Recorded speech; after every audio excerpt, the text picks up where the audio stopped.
bonjour, on se retrouve aujourd'hui sur mon plan de travail. Voilà, pour vous montrer en vidéo les petites astuces que l'on a vues ensemble sur l'atelier pratique. Donc notamment, voilà, des petites choses avec le plastique dingue. Vous avez une face, là je vous montre, j'espère que vous voyez bien la caméra. Vous avez une face qui est brillante et puis une face qui est plus terne. Alors le souci, quand on ne tamponne pas du bon côté, parce que le plastique dingue, si je vous le montre, il a une face qui est un peu poncée puis une face brillante. Donc le souci, quand on ne tamponne pas son motif du bon côté, ben, on se retrouve avec la face brillante et une Afrique, notamment ici, qui se retrouve à l'envers. Donc voilà, j'ai fait la bêtise 2 fois. Et donc forcément, voilà, ici, idem sur un mot. Voilà, aventure côté brillant, il est à l'envers et par contre il est à l'endroit sur le côté poncé. Donc du coup il y a une petite astuce, pensez à tamponner en version symétrique. Donc pour ça je vous montre rapidement ce qu'on utilise. Le matériel indispensable, c'est un tapis en silicone. Donc tapis en silicone, hop là, tampon, encre Versafine. Je vous ferai un petit rappel sur l'utilisation des encres. Quelle encre utiliser pour les contours, quelle encre utiliser pour l'intérieur. Donc là, j'ai ancré mon tampon et je tamponne en faisant attention. Quand on tamponne sur du silicone, ça glisse. Donc on fait pas le foufou, on godille pas, etc. On tamponne tout droit, bien comme il faut. Et on récupère toute notre encre avec notre mot dans le bon sens. Une fois qu'on a fait ça, on prend notre papier plastique dingue et hop, on vient gentiment le superposer.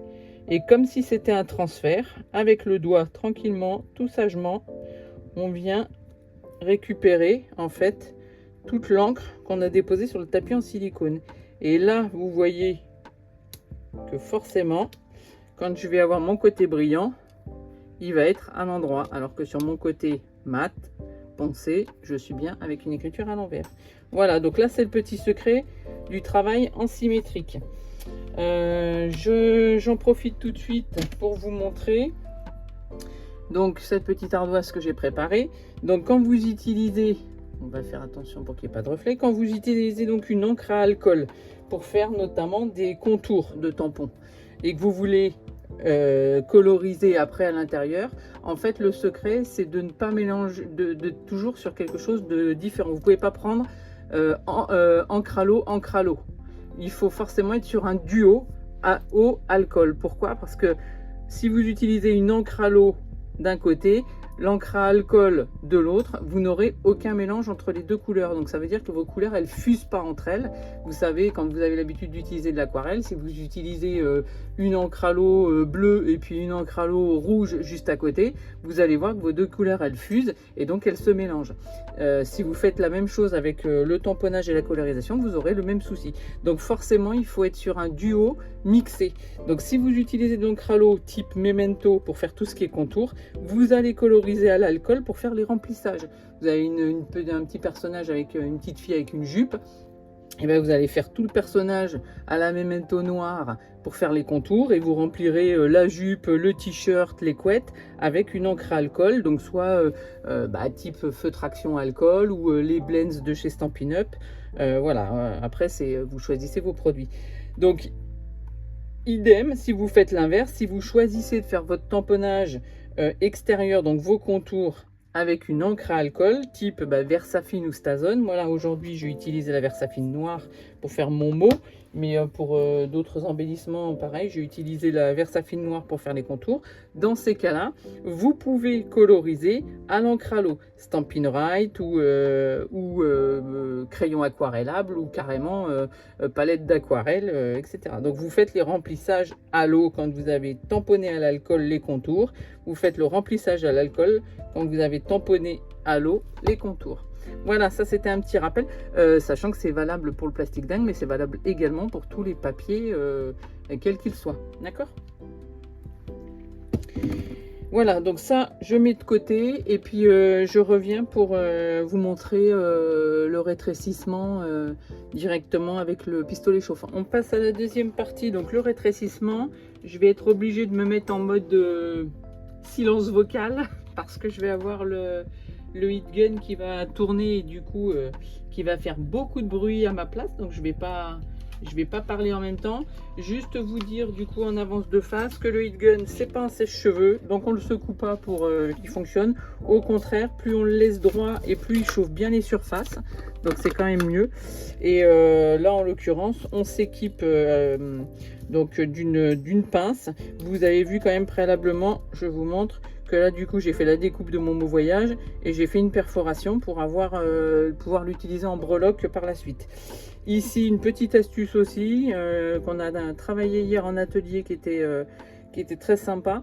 Vous pouvez vous permettre d'écrire des choses à la main et de faire vos propres motifs, etc. Vous utilisez pour ça des stylos permanents. Donc voilà, ça vous permet d'avoir soit un motif écrit à la main, voilà, soit un motif ou un mot même que vous pouvez écrire à la main si vous arrivez à faire du symétrique. On se lance, je démarre le heat gun qui va faire donc beaucoup de bruit et vous verrez, ne prenez pas peur pour le coup, ça va se rétrécir, ça va se réaplatir. Il y a juste une petite astuce à la fin, je vous la partagerai pour que votre élément soit bien plat. Ici, je mets ma pince de manière à ce qu'elle reste un petit peu dans le trou, comme ça fige d'une certaine manière mon plastique dingue. C'est parti!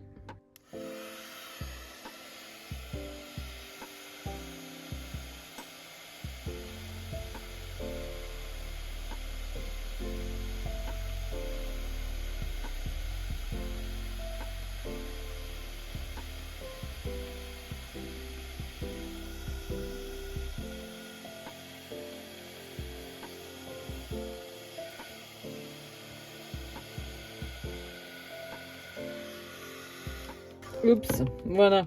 Donc petit secret, mais j'espère que je suis pas sorti trop du champ de caméra. Petit secret pour que votre motif soit bien plat, c'est en fait toujours avoir un bloc acrylique. Comme ça, dès que vous voyez que votre forme elle est revenue à plat, clic le plus possible et qu'elle est encore chaude, vous venez vous appliquer votre bloc et du coup ça marche impeccable. Alors on va réessayer avec celui-ci. Celui-là c'est un peu envolé en cours de manipulation. C'est reparti pour le boucan.